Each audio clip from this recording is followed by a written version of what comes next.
राजा की बेटी को मार डालूंगा।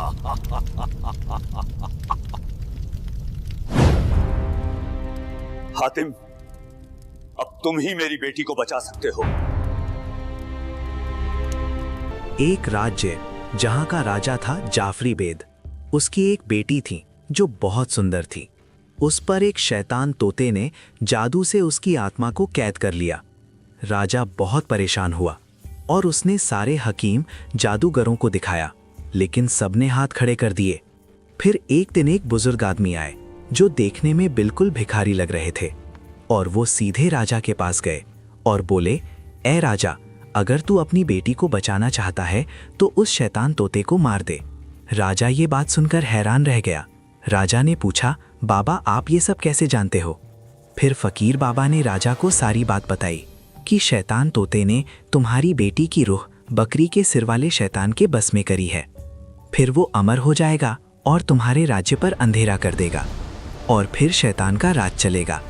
ये बात सुनकर राजा डर गया और राजा ने पूछा, मगर उस शैतान तोते को मारेगा कौन? बाबा ने कहा, हातिम दाई, जो एक अल्लाह का नेक बंदा है, जो यमन के सम्मार का राजा है। उसी वक्त राजा ने हातिम को खत लिखा। कुछ दिन बाद हातिम राजा के पास आया और राजा ने सारी बात हातिम को बताई, और हातिम उस लड़की की जान बचाने के लिए उन 7 रास्तों पर निकल गया जिन रास्तों पर मौत इंतजार कर रही थी। पहली मंजिल की तरफ हातिम बढ़ता है। रात गहरी थी, हवा में अजीब सी बेचैनी थी।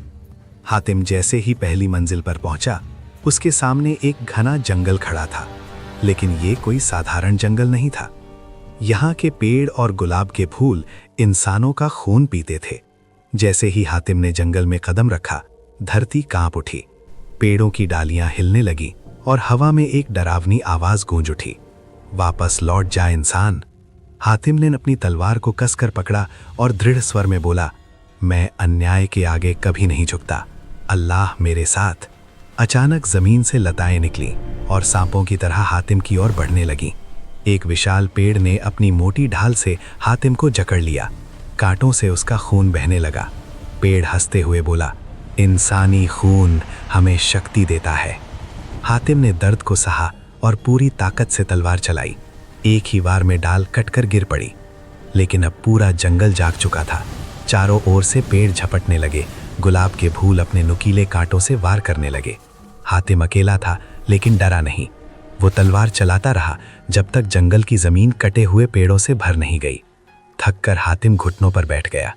तभी उसकी नजर एक अलग गुलाब पर पड़ी। वो ना खून पी रहा था, ना हमला कर रहा था। उस गुलाब की आवाज कोमल थी, हातिम ताई, मैं बुरा नहीं हूं, मुझे मजबूर किया गया था।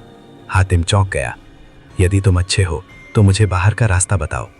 गुलाब बोला, इस जंगल से निकलने का एक ही रास्ता है, लेकिन उस रास्ते पर चलने के बाद तुम वापस नहीं आ सकोगे। हातिम मुस्कुराया, जो सच्चाई के लिए चला हो उसे वापसी का भय नहीं होता।